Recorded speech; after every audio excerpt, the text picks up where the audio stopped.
तो फ्रेंड्स, आज का ये मेरा जो वीडियो है वो क्लास 9 का पहला चैप्टर सेल को लेकर है।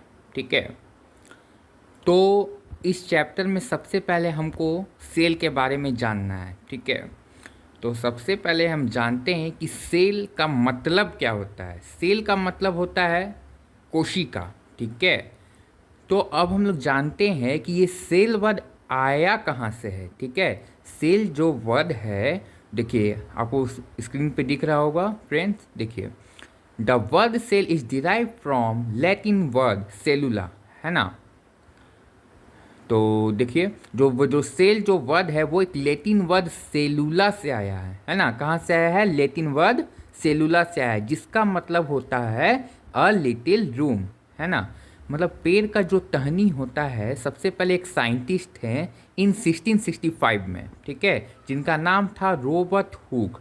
इन्होंने डेड सेल मतलब ये डिस्कवर किए थे। ठीक है, 1665 में। ठीक है। तो तो उन्होंने क्या, माइक्रोस्कोप से पेड़ का जब टहनी को इन्होंने माइक्रोस्कोप से इन्वेस्टिगेट किया, है ना। कौन? रॉबर्ट हुक 1665 में माइक्रोस्कोप से पेड़ का जो टहनी होता है उनको इन्वेस्टिगेट किए, तो उनको क्या प्राप्त हुआ? उनको एक डेड सेल प्राप्त हुआ। ठीक है। तो उसके बाद एक लिविंग सेल आता है। तो लिविंग सेल को कौन किए थे? है ना, एंटोन वॉन लिविनहुक किए थे। ठीक है। तो अब हम लोग सबसे पहले जानते हैं कि सेल होता क्या है ना, क्योंकि ये चैप्टर का स्टार्टिंग ही है सेल। ठीक है। तो सेल क्या होता है? Cell is the structural functional, इसमें मैं स्क्रीन पे ये इसका डिफिनेशन मैं लिखना भूल गया हूँ, तो आप लोग ये इसको थोड़ा अच्छा से सुनिएगा। ठीक है। तो cell is the structural functional and fundamental unit of life, है ना। तो सेल का मतलब क्या होता है? सेल एक स्ट्रक्चरल है, फंक्शनल है एंड फंडामेंटल है। ये तीन चीज़ मैंने नाम लिया। क्या क्या नाम लिया बताइए? Structural, functional and fundamental unit of life, है ना।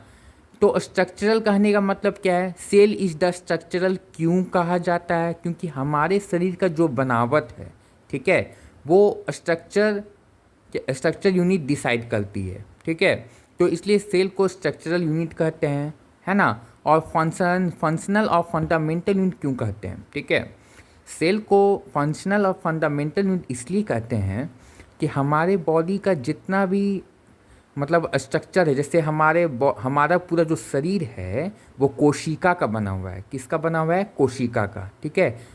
तो हमारा जो शरीर वो सेल कोशिका का बना हुआ है। तो सेल में भी बहुत सारे स्ट्रक्चर होते हैं, है ना। लाइजोजोम हो गया, गोल्जी बॉडी हो गया, माइटोकॉन्ड्रिया हो गया, सेल मेम्ब्रेन, सेल वॉल, है ना। ये सब जितने भी स्ट्रक्चर पाए जाते हैं, सबका एक अपना अलग अलग फंक्शन होता है। ठीक है। तो वो सारे फंक्शन को जो फंक्शन जो डिसाइड करता है उसको फंक्शनल और फंडामेंटल यूनिट कहते हैं। ठीक है। तो इसी के वजह से इस सेल को स्ट्रक्चरल, फंक्शनल और फंडामेंटल यूनिट ऑफ लाइफ कहते हैं, क्योंकि सेल के अंदर बहुत सारे स्ट्रक्चर होते हैं और हर स्ट्रक्चर का एक अपना अलग अलग काम होता है। ठीक है। तो देखिए, सेल का डिफिनेशन सबसे पहले आप लोग याद कर लीजिए, एक बार हम फिर से बोल देते हैं। Cell is the structural, functional and fundamental unit of life. ठीक है। उसके बाद है all the structure of body are made up of cell, है ना। हमारा बॉडी का जितना ही बनावट है वो सब सेल का बना हुआ है, कोशिका का बना हुआ है। ठीक है। There are many tiny structure perform different types of metabolic function in our body. मतलब सेल के अंदर जितने भी छोटे छोटे जो स्ट्रक्चर पाए जाते हैं उन सबों का एक अपना अलग अलग फंक्शन होता है, और वो सारे फंक्शन कहाँ परफॉर्म करते हैं? हमारे शरीर में। ठीक है। Chromosome carry hereditary character from parents to child.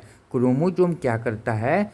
हमारे पेरेंट्स में जो गुण होते हैं वो चाइल्ड में ट्रांसफ़र करता है, जिसको हम लोग हेरिडिटरी कैरेक्टर कहते हैं। इसलिए सेल को structural, functional and fundamental unit of life कहते हैं, है ना। अब हम अगले वीडियो में पढ़ेंगे स्टूडेंट्स, है ना, सेल को कितने मतलब क्लासिफिकेशन पढ़ेंगे, है ना। On the number of cell, मतलब cell are classified into number of cell, है ना। ये चीज़ हम लोग अगले क्लास में पढ़ेंगे, है ना। तो आप कमेंट सेक्शन में बताइएगा किनको किनको सेल का डिफिनेशन समझ में आया, ठीक है। Cell is the basic structural unit of life, और ये वीडियो आपके एंटरटेनमेंट का यूनिट है, इसलिए जल्दी से लाइक और सब्सक्राइब करो, वरना एग्जाम्स में माइटोकॉन्ड्रिया बहुत रुलाएगा।